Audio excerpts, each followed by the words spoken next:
The radio crackled to life, startling me from my half-doze.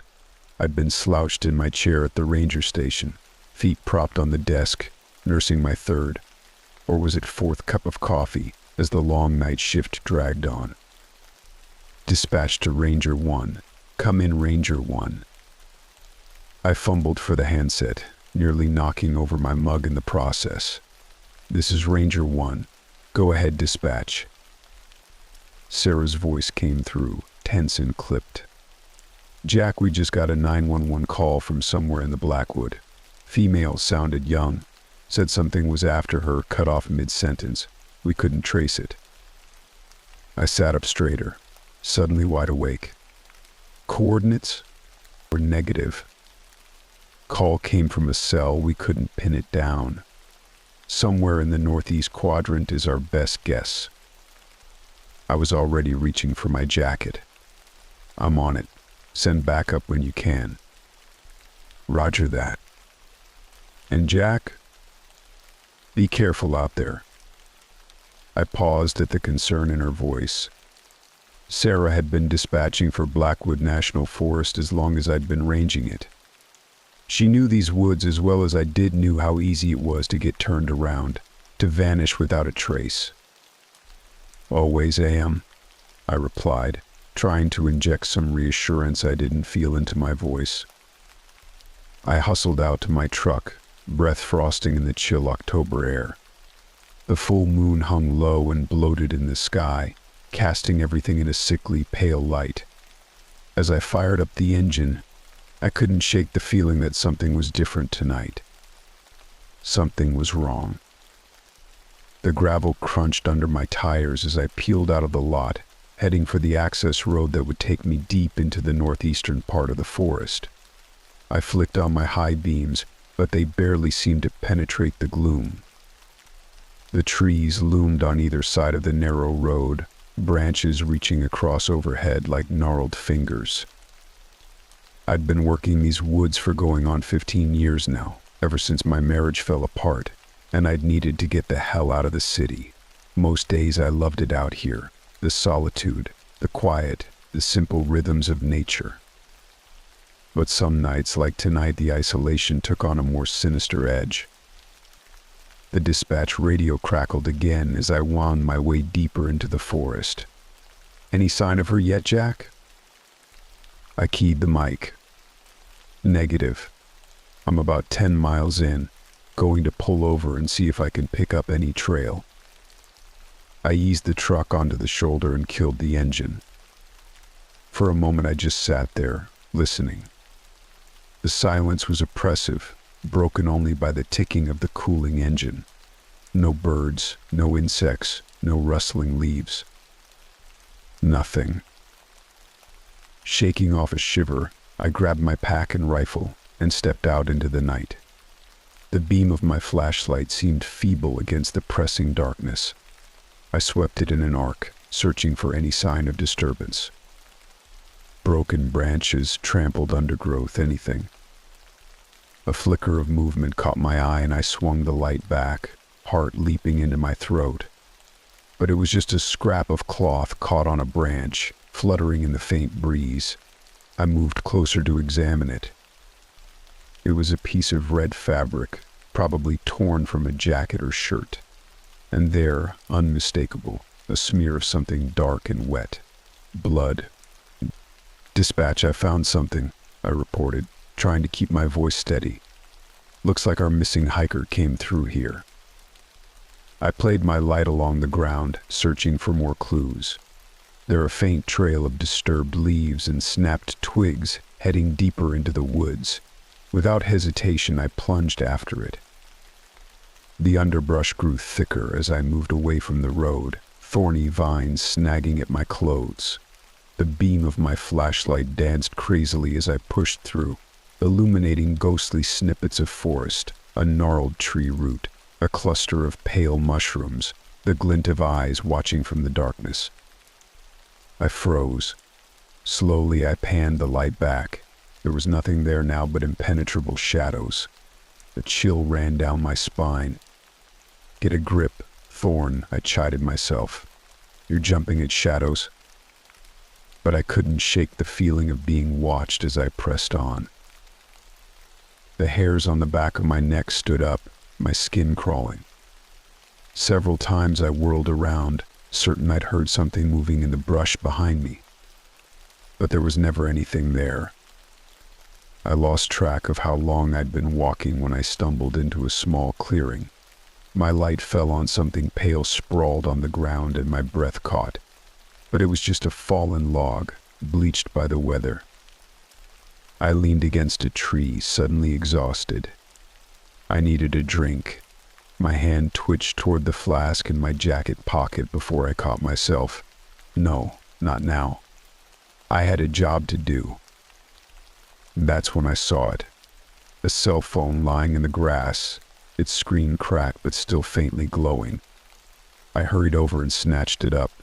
The battery was almost dead, but I could see it had no signal. "Dispatch, I found a phone," I reported. "No sign of the owner, but..." A bone-chilling howl split the night, so close it made my ears ring. I spun around, rifle coming up instinctively.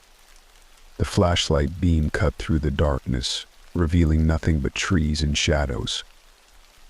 But I could hear something moving out there, branches snapping under heavy footfalls. Another howl, farther away this time. Then another from a different direction. Oh God, there was more than one. "Jack! Jack, come in." Sarah's panicked voice came through the radio. "What's happening?" I fumbled for the handset. "I don't know. Some kind of animals. Big ones. I need backup now. Nearest unit is still 30 minutes out. Jack, get out of there." I didn't need to be told twice. I took off running, crashing through the underbrush.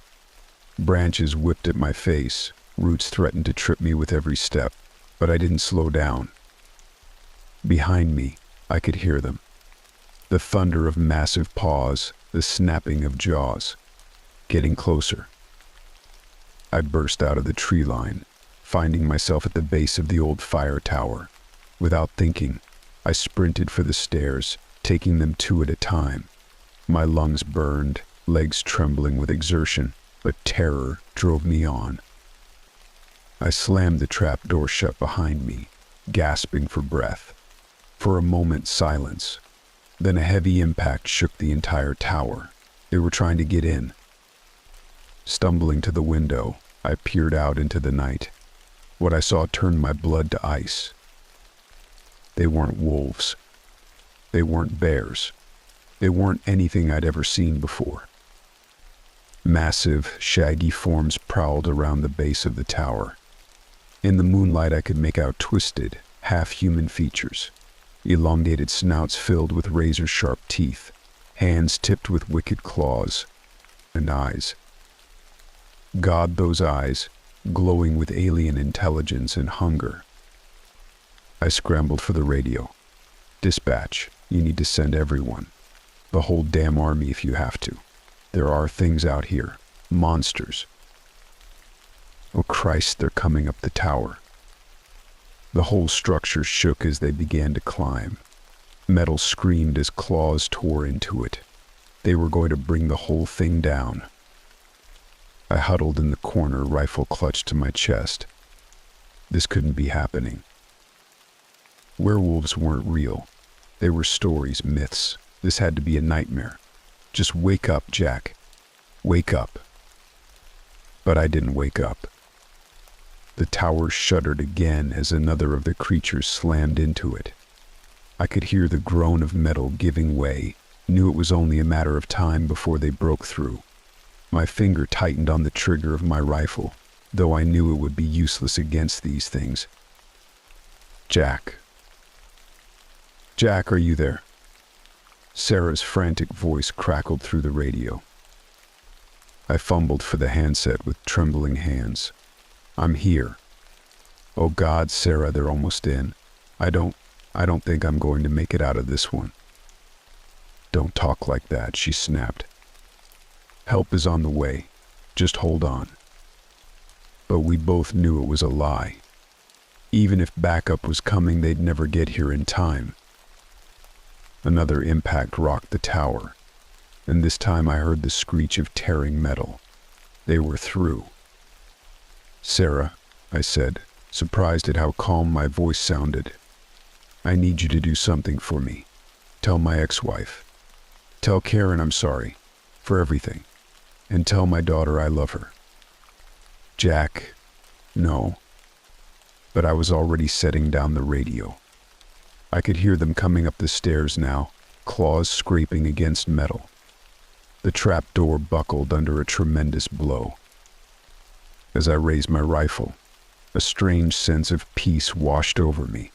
Maybe this was what I'd been waiting for all along. An end to the long, lonely nights, the constant struggle against the bottle, the crushing weight of failure and regret. The trap door exploded inward in a shower of splinters and twisted metal. And there it was.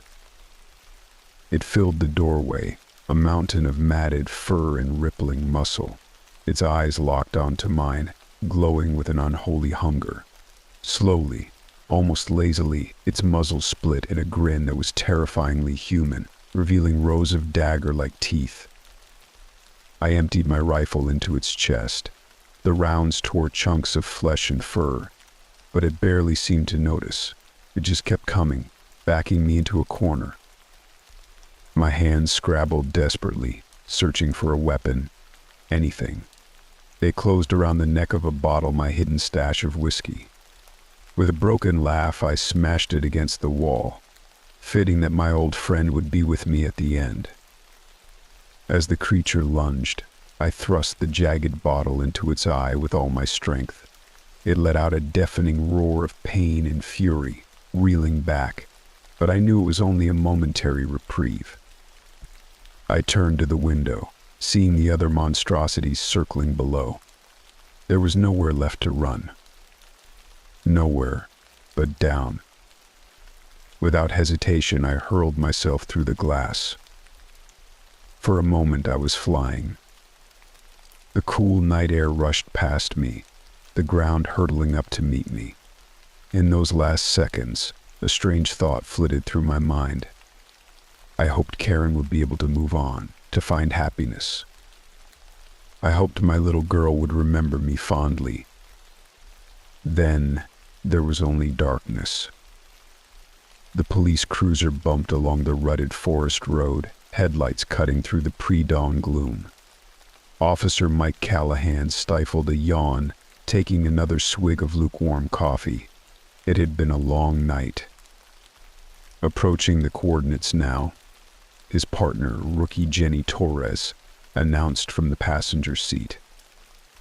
Mike grunted in acknowledgement, scanning the tree line. "Keep your eyes peeled. Dispatch said the ranger's truck should be around here somewhere." They rounded a bend and Jenny pointed. "There." Mike eased the cruiser to a stop behind the abandoned ranger vehicle. The driver's door hung open, keys still in the ignition. "Jesus," Jenny breathed. "What the hell happened here?" Mike didn't answer.